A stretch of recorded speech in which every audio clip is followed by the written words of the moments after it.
I'm tired of having to work harder to bypass mediocre men. They went with a guy who had less experience than me. Women make up 50% of the population. Why is it that we're only about 5% of the below the line workers? They said our names wouldn't make the slate, so we're calling our own shots. Slated, women filmmakers, real opportunities, real sisterhood. Honors including Best Comedy, Best Directing, Best Actor, and Best Writing. Her experience extends far beyond her own sets. Roe has worked across multiple formats on projects like Rust Creek, Andy Mack, RuPaul's Drag Race, and Love is Blind, bringing a sharp eye for story and real production fluency to every environment she steps into. She is also one of only 8 women selected for the Black Magic Collective's Future Women of TV initiative and has shadowed acclaimed directors like Mark Kradowski on CBS's The Neighborhood and Tim Manicelli on The Late Late Show with James Corden. Her stage work has earned recognition as well. She won the Best Play Awards at the Brisk Theater Festival for Recess, and her immersive show, Buzzed Out, received the Producer's Encore Award and a nomination for Best Immersive Show at the Hollywood Fringe. Roe is a member of the Directors Guild of America and Producers Guild of America, a local 871 script supervisor, and a shortlisted director for the UK's Cineframe Get It Made program. Her latest short, We Were Young, recently earned a Best Actress nomination at the Pasadena International Film Festival, and Undercover Wrestler continues its festival runs this April at the Austin Comedy and Hang On to Your Shorts Fest. Roe brings heart, humor, craft, and a deep love of lasting creative partnerships, and I am thrilled to have her on the show today. Welcome, Roe. Lovely to be here. First of all, did I cover everything in the introduction? Too much? Did I miss anything? No, I don't think you missed anything at all. I think that pretty much sums up your work so far. Impressive. Yeah, it is impressive. Very impressive. So for listeners who may not have any familiarity with your work yet, do you have a one-liner, like a log line that you describe yourself with? It's hard to sum me up in one sentence because I do so much. It's really become apparent as I've been rebranding myself right now. So you guys caught me at a really good time. But mostly I tell people, if you want something absurd, if you want something that has surrealism, if you want something to laugh at, and especially in the narrative side, that's me. Just come straight to me, bypass all others, find me. But I also do a lot of live to tape, and I do live events at concerts and things like that. And while I'm still trying to find my voice and what my style is for that, there's still that bigger than life viewpoint that I bring to those as well. Can you tell me, Roe, professionally, what have your 3 biggest wins so far in your career? It's so hard to narrow it down to 3 because every time that I get booked, I consider that a win, especially when I'm called back for somebody that I've worked for before, because it's like, all right, I've left a great impression. I've allowed somebody to see my work and that I'm talented and they value what I'm bringing. And obviously I'm coming to work with them because I value them as well. I would say for me, one of them was getting selected in the Cineframe UK program, because that one I cold submitted in the middle of the night. I was like, whatever, it says I don't have to pay anything and it's directing. I don't know what this is, sure. So I got to spend 72 hours in London. Oh, that's a dream, right? That is a dream. It was wild because I was like, I'm the only American here. So I know the program's not that big. It's a very small little piece of the UK film industry, but I was like, I'm here. Nobody else is. So that was a huge win, and to be well received and welcomed in the way that I was and got to connect and continue to get selected to direct 2 of the films that came through that project. It was a really big blessing to be like, I did this. That's great. So cool. Congratulations on that too, by the way. I'm a little jealous. I dream of directing in England. That is one of my big dreams. So congratulations. That's a huge win. Thank you. What was your very first paid job in the industry, and how did you land that? We go way, way back because I'm a little too old not to go way, way back. So back in Colorado, when I was first starting to get into the industry, I got paid to be an actor on a student film. It was $25, but still, I consider that I got paid. But as far as the actual real industry, my first paid job, I would say, came from Mark Thomas, who's a script supervisor since the 70s. I happened to meet him through a casting website. I was looking for acting roles, and I was like, whatever, I'm not getting very far. And it was literally the most weirdest thing, because on the side where you see the ads for all these other photographers, all it said was learn script supervision, and a phone number. And something was like, call it. Call it. You don't know what's going to happen. And it turned out to be more. He then took me and he taught me one lesson on script supervising. He's like, do you like this? And I was like, yes, I really do like this. And he's like, all right, I have 12 other classes and then I promise you I will help you get work. And I went, I have no reason to not believe you. You taught me some things I didn't know. So sure. And of course I was dreadfully penniless at that point. Every penny I had was going to rent or food. And he's like, you don't have to pay me now. That's why I'm going to get you to work. Don't worry. So he took me under his wing for 12 weeks. Brought me on set to shadow him, I think, for 2 films for about a week each. And then he started sharing my name, being like, you need to hire Roe, you need to hire Roe. And he would overbook himself on purpose to be able to share jobs with me and the other students he was training at the time. And so he gave my name to 3 producers who hired me with his recommendation, and my name spread like wildfire. I started doing fringe plays. I did Buzzed Out, which was the first game show that ever came to Hollywood Fringe. And I was like, you know what, this could be interesting. And the one thing that I didn't really have underneath my belt, even though I was an on-camera performer, I didn't know how to talk to actors. And I was like, well, in theater, it's more about the actors. I don't have to worry about what lens am I putting on this camera? Why is this light coming? It's just a focus on what is on the stage and the story that's being told. So I did Buzzed Out, which was a lot of fun in and of itself because it was messy. It was basically Double Dare meets Jeopardy. So we did that with 5 people. We pulled people out of the audience to be contestants. And then a couple of my other friends had plays in the Fringe and they were looking for directors. So I started doing their plays as well. And it really helped hone in what I thought was a weakness to me, which was how do I talk to actors and how do I do blocking and how do I make the audience feel anything? And then I did Brisk Fest, where the play I did, it was a 10-minute play called Recess. That one happened to really hit home to people. It had wonderful actors in it, Kyle Secor and Haley Winslow. They really worked with me and I got to shape this beautiful story. There was 2 levels to it. One level was they're kids and they're just trying to play house. And then the adult level of, but they don't know how to deal with being an adult in a relationship when it's not just fun and games. So when I saw the audience's reaction, and a lot of people came up to me after and was like, this place touched me. I feel seen. I feel like this is what I've been meaning to say to a friend of mine that we couldn't. And I was like, shit, I have something here. And then the pandemic hit, and that obviously took theater out. And I was getting called still for a lot of like script supervising to be virtual and all that. We all know how that went. That was great. I did 3 jobs virtually as a script supervisor in one day because I could have them others. And I still had this itch. And when I started getting called to do COVID compliance, because a couple of the producers saw me posting on Facebook, so I was like, here's a resource. Here's how we can open up the industry, blah, blah, blah. And because they knew I was involved and kind of aware of what was going on, I got called saying, can you be our CCO? And I went, sure. And little did I know that would actually take me from 2020 to 2023 on a myriad of shows and see so much and get exposed to so much of how TV shows work, how feature films work, commercial land, from behind the producer's side, that I promised myself with the amount of money I was bringing in, with the amount of time that I put in, I think I slept 3 hours the entire 3 years. I shit you not.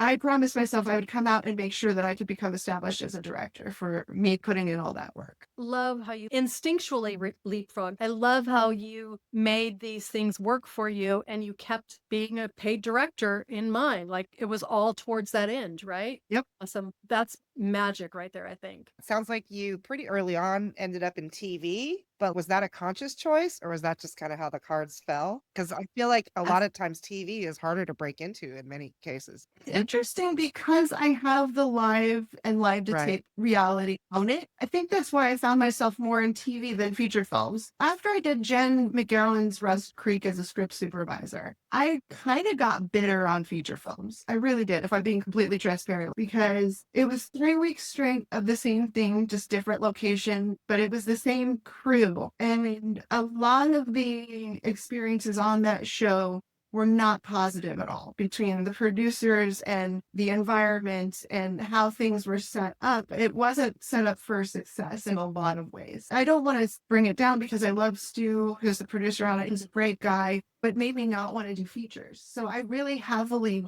dove into commercial. So I was like, oh, cool. It's 3 days. I come in and prep. I shoot it. I'm done. I get paid the same amount, if not better. I can work less because I don't need that many and I can pass off jobs. So that's how I found myself in the commercial world while building up this unscripted reality side with doing Masters of Illusion and doing all those. So when people looked at my resume, they were like, oh, no, you do TV. You know TV. And I was like, sure, yeah. How did you make the first real opportunities with TV happen for you? Okay, so I got lucky in the commercial side because I was script supervising for Will Slocum's feature film. And he really appreciated my approach with him, my collaboration, that it was always a conversation, and he liked how I approached things. So he ended up getting repped by a commercial agency called Sandwich Video. And he was able to bring me on as part of his crew. And that's how I started getting into the Sandwich Video people.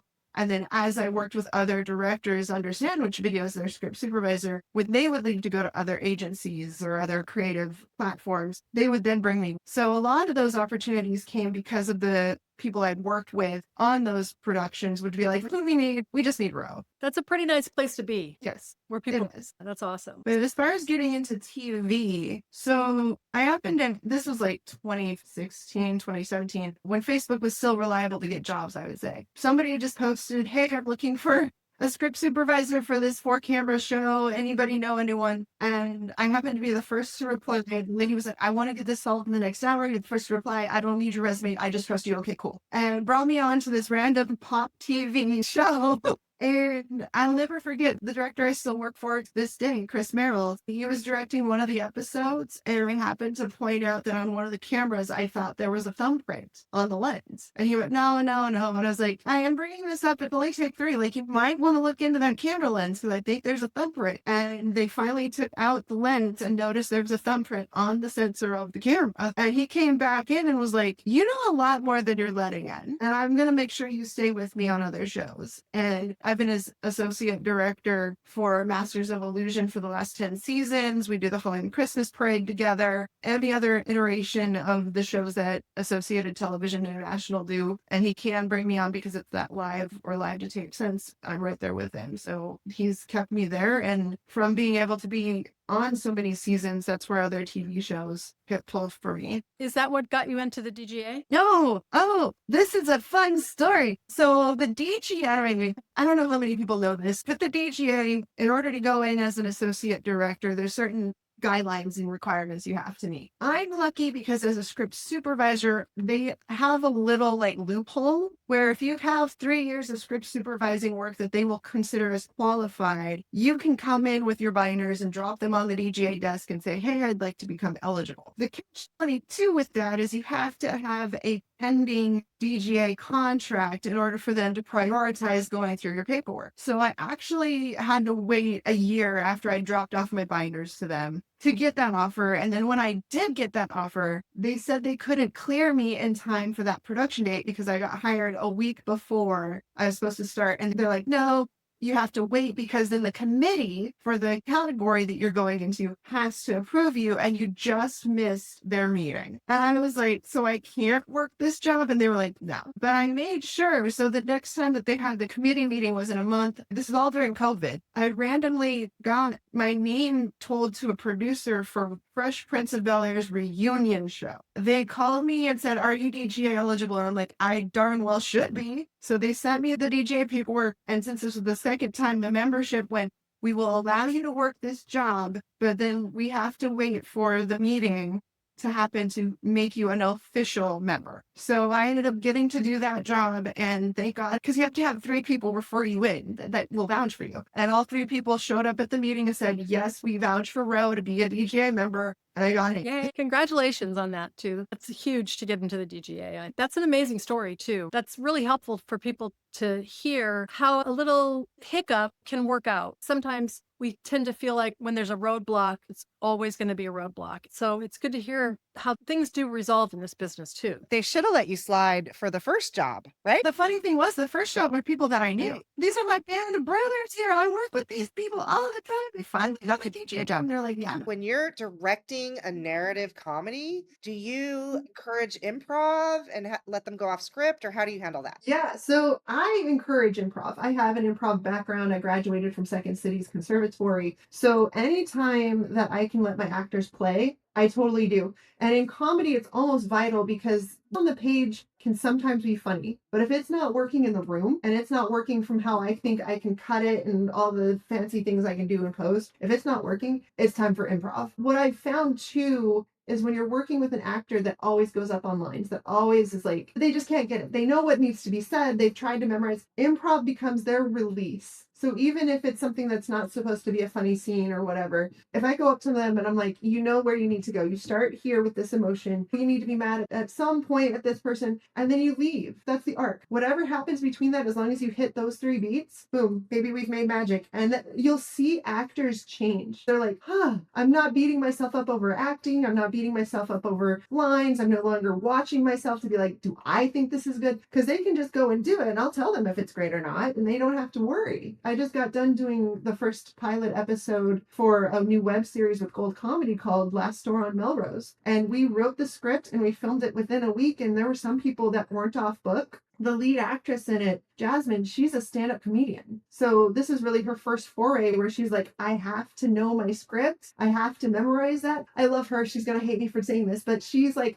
I've seen how much downtime there is on set. I'll just memorize the 2 pages before we say action. And I'm like, I know exactly how that's going to go. And as a director, I'm going to be the mature one and go, I'm prepared to tell you to improv it. And I'm prepared to break it down because I did stand up for a little while. And I was like, okay, so here's your first beat. Here's the setup. Here's the punchline. Here's your button in the thing. That's all you need to hit. Now go play. And every actor on that set, because they have improv background and because of the timeline, I walked away feeling much better about how the end is going to look, how the final product's going to look, than I did when I walked in with the script, because they brought themselves, they got to find the characters themselves. I got to see who the character becomes because I play it versus this is the character I have to play, so who do I have to become? So that improv really helps a lot of things when it comes to being on set, and you got to give time to it. And I think it's always valuable. I love that. I I'm love sure actors love it too, because you're giving them the freedom to just be whatever. Yeah. Exactly. They have their parameters, but please have fun. Yeah, I love that. That's great. Ro, what do you think has actually led to most of your paid work? Has it been networking or the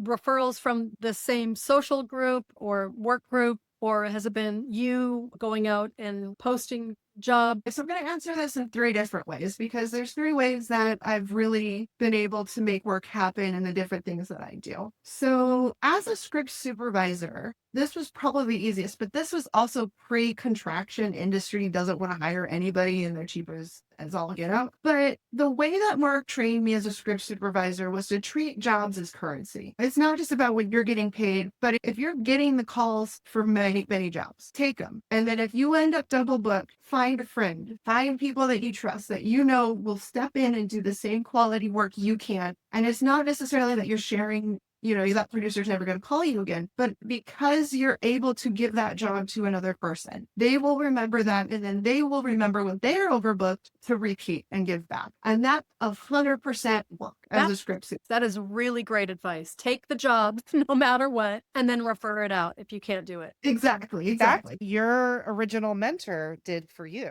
right? So he modeled that behavior, which is good that you picked it up. Yeah. And I really trusted it after I did the referral the 3rd time to a different producer because I was like, okay, I had to refer 3 jobs. I hope they call me. And then they called me again. And I was like, oh, okay. So it's not that I replaced myself on your roster. I chose the right person to go in, all that kind of stuff. So that worked pre-contraction in the industry pretty darn well. As far as getting paid work, networking, I want to say, honestly, hasn't really panned out. I feel like when you're in those networking situations, you're putting on a front and people tend to smell that. And even when I try to be as authentic as I can at the table, it's like, I do all these things. And nobody really latches on. So now when I go, I'm just like, oh, just give me your card. I'll send you my stuff. And then that's been more authentic where it's like, okay, we're on a one-on-one. I have a Zoom call with you. And it's a build of trust, especially at the level that I'm getting to with directing. It's all about, can I trust you with my team? Can I trust that you're not going to fly off the handle or hide in a closet and cry? Can I understand your personality well enough that if I see a project come around my producer desk and I know this is funny, who can make this funnier? It's rough. It's all that. So now I'm having to go the long game. And how do I make this work knowing that it's not going to be the first meeting, it's not going to be the second meeting, it's probably going to be like the fourth or fifth meeting with people before they actually hire me as a director? And how many jobs can I get to build up my resume to be competitive enough? So if I get up there with my favorite baseball director, John Damarisco, that I'm going to get the calls.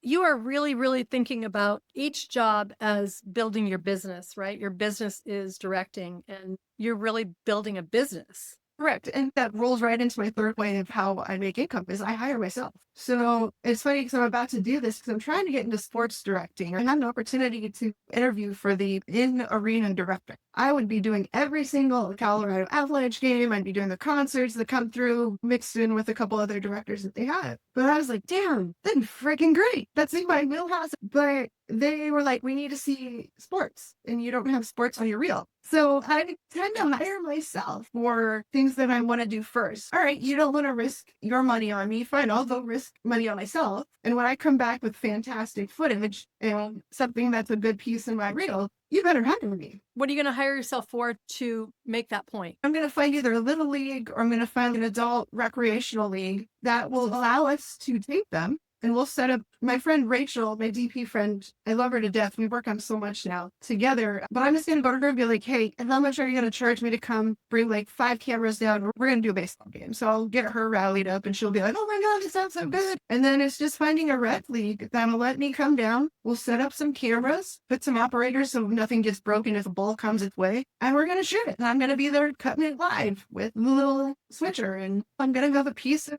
baseball in my reel. I love that. I want to prove I'm capable of following the ball in the story the game is. They see my reel and I can tell a story, but it's in a concert format or it's in a sit-down interview format. It's not the live, oh my God, the ball's going this way and this player's doing this and blah, blah, blah. How do you capture that story and make it a full thing in the moment? Yeah, that's a really interesting avenue too. Most of the people that I talk with are strictly filmmakers, just looking at making film and trying to find a niche and make a living making films. But you're branching out to direct a lot of different things so that you can make a living. I've always done that in my life. I pivoted for COVID. I pivoted for my career in directing. But I know diversity in your portfolio is what allows you to not only be a Swiss Army knife, but it'll allow me to come in with a very different perspective. Because even when I come in for feature films, or I'm doing a lot of sketch comedy with Gold Comedy with our digital team,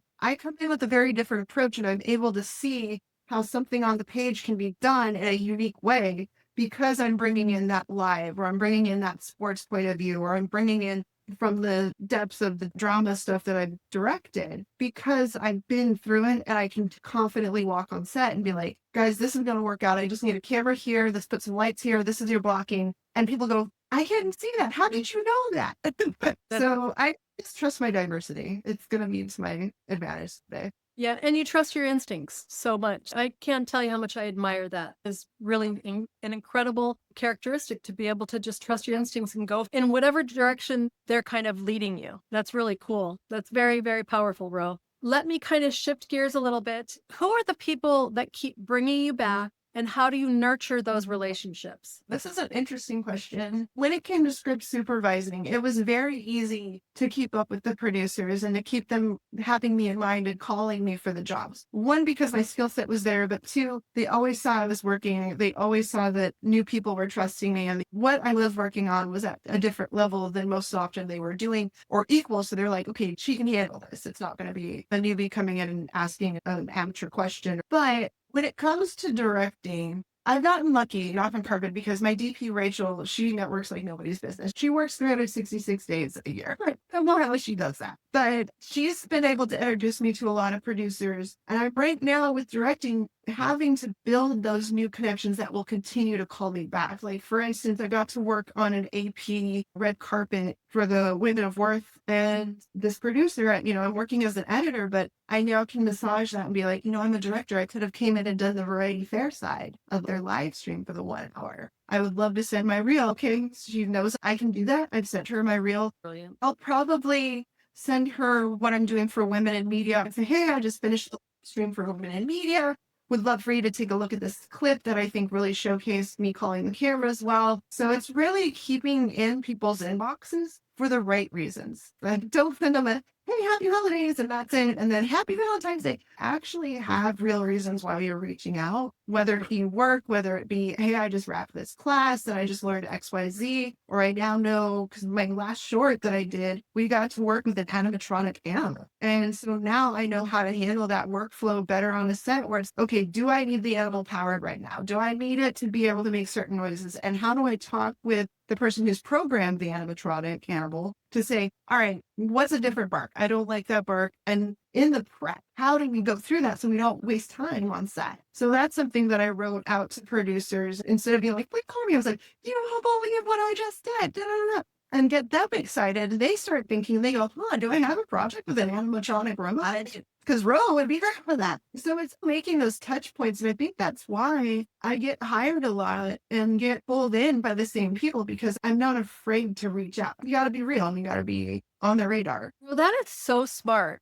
I am blown away at how I've never thought of that. And I know that's going to help a lot of women who are watching this just kind of have a light bulb moment. So really brilliant. You've mentioned a few men that have helped you along the way. And you said your DP is Rachel. Who is that? What's her last name? Jill Hastings, don't book her. She's mine. I'm kidding. I love that you have a woman DP that you're working with. Is she your DP on everything? She's not my DP on everything because sometimes she's not available. This is the hard part that I've had to learn as a director, and maybe this is a piece of wisdom that will help a lot of aspiring or up-and-coming directors. Not everything is right for everybody. And there's times where I had to look at Rachel and her work and go, is this project right for her? Yeah. And is it proper how we collaborate and how I know what she's bringing to the table and what I'm going to bring to the table? Is this right? Not just value, but for story value, for the way that we see cinematically, the eye of that, and how creative, where is that going to land us? And like, I know everybody's like, one could do everything, anything, but I'll take a look at what Rachel's bringing to the table. I know what equipment she loves. I know her style and her sense. And me and her, we jam really well when it's like unscripted, because me and her do live stuff all the time. We know that world. So when I know I need multicam, when I know I need to work fast, when I know it doesn't need to be a conversation of what the shot creatively needs to say, she's my girl. No question, Rachel there. But I do work with Jay Giddings, who is another wonderful VP. Yes, I work with Jay too. I love her. When it comes to a project that I want to bring Jay on to, it's more of what is she bringing to the table? And she brings in this whole color theory. She brings in this idea of every shot has to bring an emotion, that there has to be something that grabs her. Otherwise, to her, it's not worth hitting the record button over. We have a feature that we're developing with me and Jamie called Death by Chocolate. It's the working title. But I know she's perfect for that because it's a dark comedy thriller. There needs to be a lot of motifs in there. There needs to be ways that build the sensation and the story. So she's going to be my go-to. And it's not that Ray can't do that. I'm sure she can. But it's just a different way in approaching, and the style and the senses of both of them compared to each other. I just know where I need to go. And it's the same thing as a director. And that's why I sometimes get a script and I go, this isn't mine. This is not mine. If I book it, sure, I'll take it. But will I actually bring what this story needs? Yeah. And be as authentic to me, so my heart's in it, and I can stamp it at the end of the day, and somebody watching that goes, yeah, Roe does this all the time. Is it a script that you're developing with Jay? Is this a project that you've been brought on to develop? Death by Chocolate was written by one of my 60 coffees in 60 days that I did. I did a challenge a couple years ago where I planned at the last 60 days of the year to have a coffee with one person every day. Made it. The writer Carissa and I met for coffee. And we were just joking about how she's allergic to certain things. And I was like, oh, we're bonding over allergies. I'm allergic to this. And we joked that what if the allergy just randomly rose above my shoulder? And it was like, ha, and little do you know, I've come here to kill you. And then we started going off about how horror films really don't tap into the allergies. And so she started writing a short film that was like phenomenal. And we're like, okay, it's going to cost us $150,000 for a short. Why don't we just do the feature? What would the feature version look like? So we've expanded it into a feature. I was like, no, this is Jay's project, because I'd already kind of talked to her about it and been like, here's the story. She's like, oh, we could do this with the death sequence. We could do this with the stellates. And I was like, all right, you've already sunk your teeth into this. This is a you and me project now. So here we go. But yeah, that's a scripted feature film, dark comedy thriller. Because right now with the way the industry is, this is my way of saying I still have control of my career. And this is what I want to bring. You are developing it, right? Is that correct? Correct. So you and your team are going to be producing it, raising the money for it, all that stuff, right? Exactly. Yeah. Okay, that's exciting. Have there been women that have helped you get in the room? And how did you meet those women? Yeah. Ray Hastings, Rachel, obviously, I can't say enough about her, but she's responsible for a lot of my current connections as a director. She has advocated for me. She's gone, you know who you need Roe. She knows I'm a very speedy editor, so that's how I ended up getting on the AP job, because she was camera opping and DPing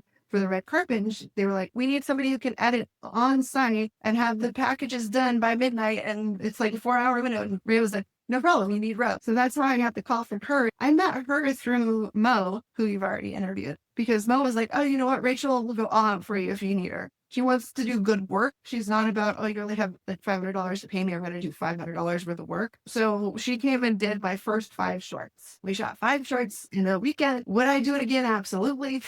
Yeah. But yeah, so we met through that. And through doing those 5 shorts, it was like, okay, I understand who you are. I understand who I am. And I was baby director. But she has seen me grow and become who I am today and what I'm capable of. And she's always like, Ro, I'm building a company to do live events and like be on the camera side of it. And I'm always her first call, or at least I think I'm always her first call. And then I would say Jen with Black Magic. Jen Page was really a huge champion of mine when I first started doing directing. She has the working director thing, and that's how me and Allie met. And there were a lot of times where I went back to her and I was like, I don't think I can do this directing thing. I really don't, especially after I get some not so great criticism from other female directors or just directors in general, and being like, okay, well, that's not constructive. How can I apply this? So there's been times where I called her and been like, help me, like, what am I doing wrong? So she's been a very big advocate and helped me find connections and to talk to people and get moving in that direction as well. She's been a very wonderful support system. She's an amazing woman. She really is. It's interesting how earlier in this conversation you said that diversity has really done well, like having a lot of different things. And obviously you have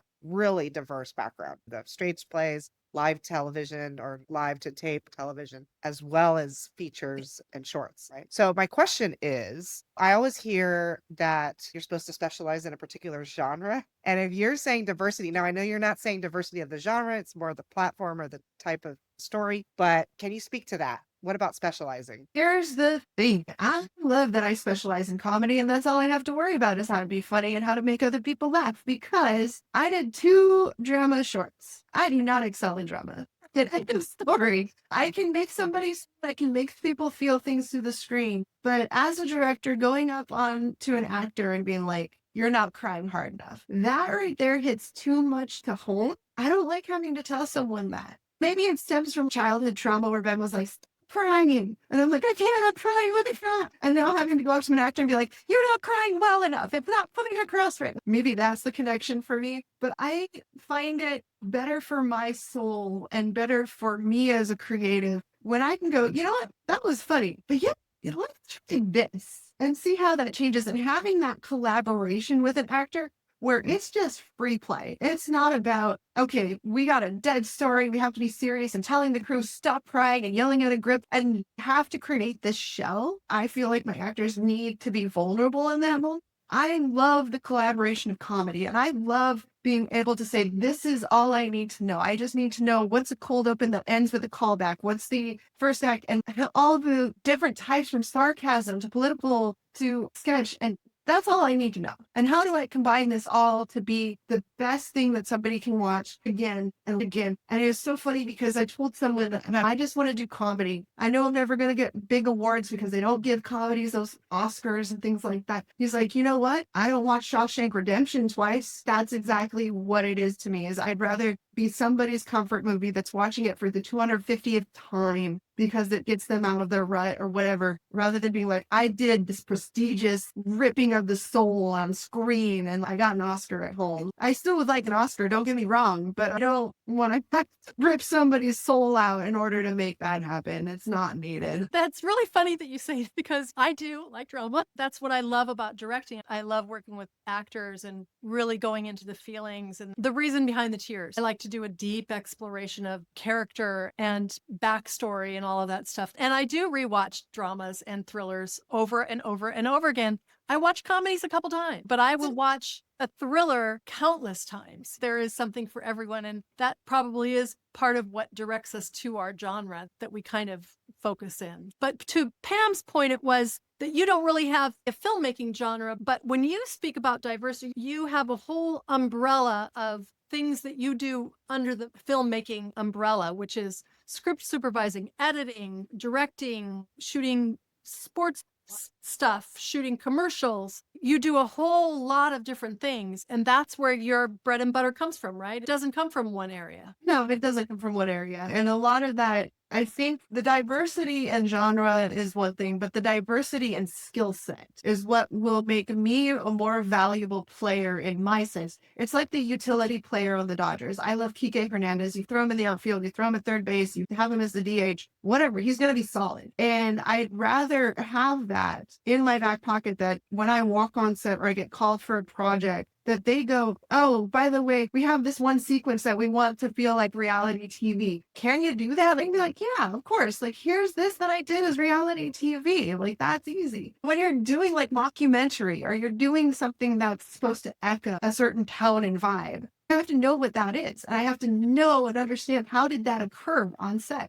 And so having the versatility in my background allows me to approach that and be like, oh, okay, I can do a version of that. And I can pull from these tools to execute that at a different level than, say, someone who's just been in that lane for filmmaking. Yeah. It's just a different workflow. It's just a different ability to approach. And it's a back pocket thing that I can be like, you know what, producer, don't worry. I got you. Amazing. This is going to be so helpful to other women in this industry because I think a lot of us focus on making it in one thing and focus all of our energy on mastering that and forget that to actually make a living, you might have to spread yourself a little thinner. Yeah, you can spread yourself too thin. I think maybe going into sports might be spreading my skill set out off too thin because then I'm not nurturing the things that I'm really good at. But you have to know these things and you have to be aware, at least, that there's other approaches out there. For anyone in our audience who doesn't have access to the mentors and the industry insiders that you have had access to in the last 5 years, what practical advice or concrete steps could you recommend that people take to get to a place where they're able to do script supervising or editing or maybe even directing? We're so far into the millennium or whatever you want to say, 2000s, that there's no excuse these days that you can't just go out and film. Yes, I hate the reference. You have a phone, go shoot stuff with it. Throw this thing away. I shot some things on the phone. It's not that I'm biased, but I do think that the phone's a pain in the butt to shoot on. The thing that you can do nowadays is watch things on YouTube of reputable people. When you see a TV show and you like it, Google the name of the director, Google the name of the script supervisor. More than likely, they have something out there. As far as script supervising, there's so many resources out there. The Facebook group for script supervisors is still very, very active. It's one of the few entertainment Facebook groups that is still at the level that I find respectful and as helpful as part of the industry. They have teaching that's always out there. There's always people saying, hey, I need coverage on blank. I'm doing this. Can someone help? And through that, you'll find a lot of network if you're looking to be a script supervisor, and you'll find the people and the tools and the ways to start working in that right away. Because even though there's only one of us on set at a time, everybody's so giving because of how unique our skill set is and how unique we have to be when it comes to working a job that we want to help others that are interested and are skilled at that to be able to work at a full-time level basis. I'm coming out of this as a director. I'm year 3 of really putting the pedal to the metal for directing. And I've had to go from everything to looking for your consideration screenings and talking to the people afterwards and being that annoying person that rushes the stage and be like, hey, wait, I have a question I didn't want to ask out loud because it's something personal to me. And like gaining that attention of the producer or the directors that are working on that. So find those events, go to the screenings. If you're not local to LA, go find your local film community. Every single state has one now. There's no excuse. It's not like when I first started and Denver had a film community of 50 people. That's all. So if you burned your bridge or you didn't show up to something or you didn't pull your weight, all 50 people knew and you would not work. Every single city has something that you can go and you can grow and find your people. Like Rachel is my people, where I can call her anytime. If I said, hey, I have this project for next Tuesday, are you free? She's like, yeah, what do you need? It's no longer a, what kind of project is this? Where is it going? I've built a reputation that I can take something from fruition to execution and deliver. So if you're starting out, figure that workflow out. How do you take an idea, put it on page, put it on camera, edit it properly, and then get it out there into the world for at least some public eye to see, whether that's a film festival, a screening at your local film community, something that is not necessarily, I put it on YouTube. Yeah. I think the ultimate that I would tell someone right now is like, put it somewhere where there's other eyeballs and there's somebody in an industry position or access that can see it, because that's ultimately where you get your best connections and help from. Yeah. And then send it to people who might not see it, right? Yep, who might not see it. I have plenty of people. I've sent my new reel out recently. So I was like, hey, I finally put my unscripted reel together. And I use GMass when I send that out. So I can see if somebody clicks on it, opens it, how many times they've opened it. And there's times where it'll show somebody's opened the email 11 times and yet to click that link. And I'm like, oh, that seems like it would be a curse or a blessing. Like to not see people opening it would just be like, oh God, what did I do wrong? You know? I was just going to say, I worked as a salesperson for many years, and I think that those metrics are not always totally reliable, just so you know. Especially when somebody opens something 11 times, it's usually they're toggling down their inbox or up their inbox, and they're probably not reading it 11 times. So just as an FYI. yeah, but still, it's the fact that at least I know they've had no choice but to accidentally open it. I'm like, okay, they know my name. They saw my name. Focus on the replies. I focus on, they had no choice. They saw my name hit their inbox. Cool. Yep, for sure. So, Ro, tell me, are you doing anything to help other women in film come up and rise above where they are now? So as a script supervisor, I did a lot to help women filmmakers and try and mentor. I did teach classes through the pandemic of how to be a script supervisor, and I did that for free because I was like, there's nothing else going on. Come learn what I do. So I've been very much in giving back and mentoring. I unofficially mentor a couple of script supervisors now. I still get text messages from them being like, what should I do here? Do I jump on this job or do I not? Those kinds of things are always nice. I haven't started mentoring as a director yet because I still want to get some more credits under my belt and really be like, all right, I've been through it. I can speak confidently, and then I can also pass along to that person what I've learned and what I have to offer to them. I took about 4.5 years. Script supervising was like pre-contraction. So it was like, oh my God, in a year, and already I had 3 or 4 times where I was overbooked, and I started training people because I wanted them to be as good as me. And I could feel confident because I got burned a couple times hiring people or giving a job to somebody and they'd show up late or they wouldn't have their notes done or the editor would be like, this is not as good as you. I took note of that. But I haven't gotten to that position where I need to train someone to be as good as me as a director. I really do hope I get there because then that means I'm doing something right. I'm doing something that's wanted and valued, and then I can bring somebody else up. But I do a lot with women in media as far as trying to be part of their organization and showing how women can continue to do great in this industry. You will definitely get there as a director where you're at the place where you're ready to mentor others. As hard as you work and as focused as you are, there's no doubt about that. Do you know of any opportunities that women in our audience might be able to be on the lookout for or take advantage of? So through 871, we have access to something called Production Pro. I'm pretty sure you can get onto it even if you're not in the union. You do have to pay for it, unfortunately. But through Production Pro, they call up different networks, they call up different studios, they look on IMDb for you, and they try to collaborate all this information into a nice, easy to search website where you can have access directly to the line producer, to the hiring people, who's on the project, when is the project about to start filming, what development status is it in. So I use that a lot, not just to find script supervision work, but to also start introducing myself as a director and be like, hey, I see that this is a comedy. I'm a comedy director. If you don't think that my resume is competitive enough to be hired for an episode, I would love an opportunity to shadow on your show. Just please let me know. And I send a little deck of me. So it's like a 4, maybe 5-page deck where it says, okay, here's Roe Moore. This was my journey into the industry as a script supervisor. So you know I'm legit. I'm not just some Joe Schmo off the street. This is what I'm doing now as a director. Here's where I want to go. So that way they can see like stills from my films. They can just flip through it. It's meant to be like a pretty cool brochure. So I sent that to them because I know they're in it at the moment. It's not like I'm hitting somebody in the off season. Right. And then IMDb Pro is helpful if you can find their contact information, but it's really good for research. I've noticed that Hallmark with their holiday touchdown, they did the Chiefs, they're doing the Bills. I'm a huge ass Broncos fan. And if I don't get to direct that Broncos film, I'm going to be a little mad. Oh, you're going to get to direct it. We're going to visualize and manifest that one for you.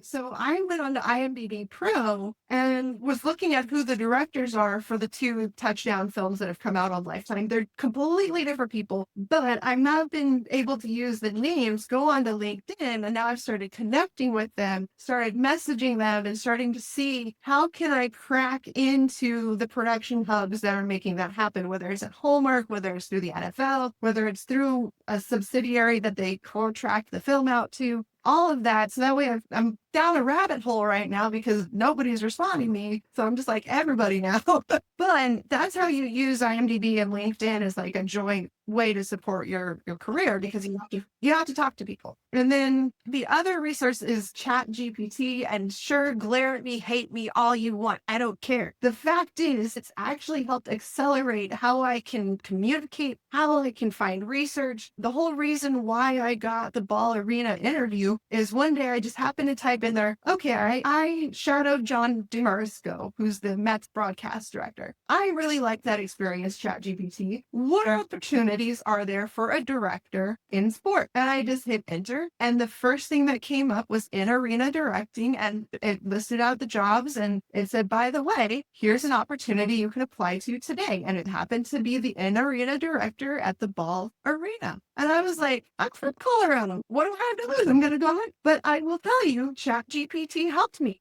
And get AI from whatever it is. But if it's going to be a treasure trove like that, I'm sorry, I'm going to use it. Because those people who aren't, and I was that for a long time, the first 6 months, I was like, I'm not going to use it. And I stalled so much because I could not break through and I could not find the information like that. I would not have known that Ball Theater was hiring had ChatGPT not done the deep research. Yeah. So as we wrap up, I want to ask you, what's your big goal for the coming year? It really just depends on like how some financial things pan out. We have a couple investors that are wanting to see some of the feature films done, but I'm also like, what do I want to do? But I'm hoping to at least have one feature film done, wrapped into film festival circulation. I'm hoping that I can actually land a pretty steady live or major concert, like doing Coachella would be great, or doing something of that level in concert series would be awesome. But really, ultimately, my goal is to start working for those bigger, better live to tape companies and at least having my name circulate in their rooms. Wow, that's great. Yeah. How can people find you? You want to plug your socials?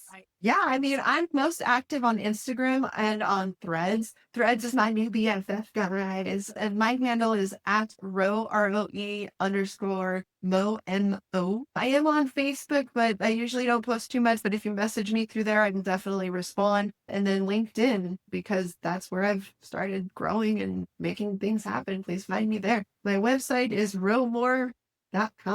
Well, you've been so helpful to us and you've given so much. So what can we, Pam and I and our audience, do for you? How can we help you? Really, it's just don't be afraid to say names in a room. If you know that Roe is right for something, say, hey, you haven't met Roe, but you got to trust me. Because in an industry built up a reputation, I don't take it lightly when someone says, hey, I said your name in this room and they might be calling, and then they do call. And then I have to be like, thank you. So that's like a huge, huge, huge thing. Something that Jen McGowan did is when she's left a show or when she's working on a show and she's done directing her episode block or whatever, she emails the line producer and the production manager a list of 5 names of other female directors that they need to keep their eye out for. That's the one thing I would suggest is like, not just help me, like have me in your list. But if you are getting job opportunities and you are building those relationships, know that your reputation counts and like be willing to say, oh, by the way, I know you love me as a director. Here's 5 others and Roe Moore is in that list.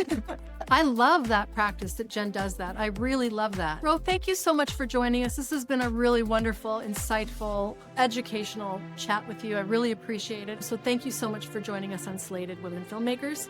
And for the audience, if you enjoyed the conversation today, if it inspired you or resonated with you, gave you some new tools for your journey, please share the episode with fellow filmmakers. That's how this sisterhood can grow. Follow Roe's work, support her goals, share her wins, and keep the cycle going, because the more we champion each other, the more doors will open for all of us. And if you'd like to stay connected with us on Slated, follow us on all of our social platforms at Slated Women Filmmakers. Thanks so much. See you next time.